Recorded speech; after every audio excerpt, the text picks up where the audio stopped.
If you have PCOS or polycystic ovarian syndrome, this is your treatment guide. My name is Dr. Olivia Joseph. I'm a functional medicine practitioner. I'm co-founder of the Wellness Connection, and I've been practicing for 20 years using nutrition, testing, and supplements to get to the root cause of many issues, particularly hormone issues. So I'm going to educate you quite a bit on PCOS and the different components of it today. PCOS, not a fun diagnosis, and I'm really sorry if you're suffering or struggling with this. One of the most common questions that I get about PCOS, not from my patients, but from the general public, people on social media, is there another way to approach PCOS other than birth control? And the answer is yes. You have to do more testing and you have to look at more root cause issues. So a true PCOS case, and I say a true PCOS case because I see a lot of women that are younger and thinner with PCOS than ever before. When I started practicing 20 years ago, it was a very different demographic. It was primarily women who were overweight, diabetic, had dark hair growth. That's not really the case anymore. These are women that look perfectly normal and healthy and are young that are struggling with things like ovulation, fertility. They have long cycles, they're skipping periods, maybe they have cystic acne, maybe they have androgenic hair loss. So PCOS affects many systems of the body. So the first thing we need to look at is blood sugar. So how do we properly assess blood sugar? Not just a fasting glucose, but a hemoglobin A1C and a fasting insulin. The reason fasting insulin is so important is you can catch high fasting insulin or insulin resistance earlier and younger, even in women who are in their teen years and who are not overweight. So insulin resistance is considered a score anything higher than a 7. I see people walking around with insulin levels in the teens, 20s, 30s. That is going to really set you up for higher risk for PCOS. The next thing is going to be a hormonal component. So the hormonal component with PCOS is going to be taking a really good look at not just progesterone and testosterone. Let's talk about progesterone. Progesterone does need to be tested on a certain cycle day. So if you are not on birth control, you do not want to check progesterone levels any day of the month. You want to wait till the soonest would be cycle day 18. I'd say the latest would be cycle day 22. Now it's possible you don't have a regular cycle with PCOS. I completely understand that. Whatever practitioner you're working with should calculate your cycle length for that particular cycle when they interpret your test results. So we want to look at testosterone and make sure that testosterone levels aren't too high. So testosterone levels can vary by age. We don't want them over a 50 for sure. If you're a really young person, if you're really physically athletic, if you do a lot of weight training, and that testosterone's higher, like in the 40s, as high as 50, that's kind of my cutoff. As long as you have enough progesterone, I'm not going to be too worried about it. And it's not that we want to lower testosterone, it's that you don't want testosterone to dominate. And it's not testosterone that's the bad guy. Usually it's because your progesterone levels are too low. So those need to be corrected. So if you take birth control for PCOS, what you're doing is you're taking synthetic progesterone to suppress the testosterone. The other thing we want to take a look at if you do have PCOS is your androgens. Your androgens are things like pregnenolone and DHEA. You need to have an adequate amount of pregnenolone to produce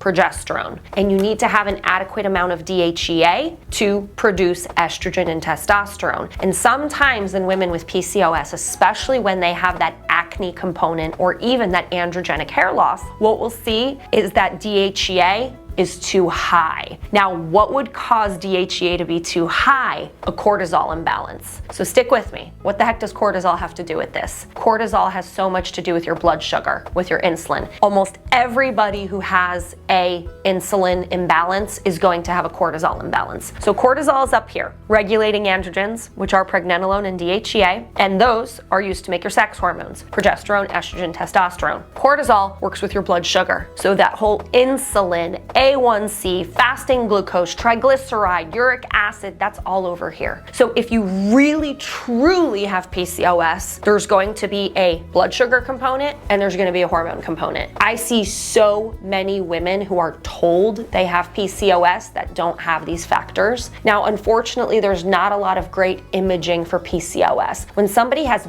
big cysts on their ovaries, a large cyst, usually you'll see that on an ultrasound. If you have a fibroid, endometriosis, you can see on an ultrasound. The problem with PCOS is usually it requires a laparoscopy. You have to make little incisions on the abdomen, go in and get a visual because the cysts are so tiny. But what those cysts can do is make you anovulatory, which means you're struggling with fertility. What those cysts can do, because you're not ovulating, is you stop having periods. And a lot of the symptoms that women don't like are things like not just the fertility component, the component, some women have pain with PCOS, but the acne component, the hair loss component. So let's talk about some things that I like to do naturally to help people with PCOS. If you do in fact have an insulin resistance, I work to build out a lower glycemic protocol with you, making sure that you're getting adequate amounts of protein, adequate amounts of fiber, water, healthy fats, but we do a lower carbohydrate consumption. So I typically limit you to about 2 carbohydrates a day. That could be 2 pieces of fruit or 1 piece of fruit and 1 resistant starch or gluten-free grain or something of that nature. The other thing that I do if you do have high insulin is if you have a high A1C and a high fasting glucose, I'm going to treat you a lot more aggressively. But if you have a high fasting insulin, you can take things like berberine. Berberine helps reduce insulin resistance. Berberine is also good for cholesterol. Berberine's good for liver. Berberine's good for anti-aging. Berberine has many health benefits, but berberine is great for that blood sugar component, especially that insulin component. Another thing that I do like is I like to use prostate supplements in women with PCOS because some of the ingredients in prostate supplements like saw palmetto have been shown to reduce that androgen dominance or shift you from an androgenic to more of a beta hormone pathway. That is also true for inositol. I love this inositol product. Inositol is good for blood sugar, good for androgen dominance, good for PCOS, good for hormonal imbalances, but this particular one is one of my favorites because it also contains magnesium, which is a really important nutrient, not just for hormone health, uterine health, for cortisol health, for sleep health, for mood, all that fun stuff. So that's kind of my go-to treatment guide for PCOS, but I have to tell you, you have to have the right testing and you have to work with a practitioner because there's so much more you can do than what I mentioned today. What I do is I work to get to the root cause of the hormonal imbalance, and then I try to get your body making more hormones on its own without hormone replacement therapy. I retest to make sure that what we're doing is working, and sometimes your symptoms are your guide. Your cycle length is your guide. This doesn't change overnight. When you're going about it naturally versus using medication, it might take a little bit more time. It might take closer to 4 to 6 months to really see significant improvements, change, regular cycles, positive changes on repeat testing, but you're getting to the root cause. And I feel like the younger you are, the safer it is to start by getting to the root cause instead of covering up symptoms that you then have to start addressing at some point later on in life. But these imbalances have been there for years and years and even decades at a time. So thank you for watching my video on PCOS, hormone health, hormonal imbalances, thyroid health, gut health, detoxification. These are things I'm very passionate about and have been helping my patients with for the last 20 years. So if you're watching this video, you're probably struggling with your hormone health. If you'd like to work with me or somebody on my functional medicine team at the Wellness Connection, just reach out to us and we can work with you virtually or in person. We work with people all over. We will also include link to the supplements that I mentioned. Like I said, there's so much more you can do. I was covering such a basic level because I don't know your individual case and what your individual test results look like. By not guessing, by getting to the right testing, by getting to the right type of healthcare practitioner, you really can see significant improvements at any age. So make sure you share this with women that you know that are struggling with this. Make sure you subscribe so you can get the most up-to-date natural health information as soon as it comes out from me. Thanks.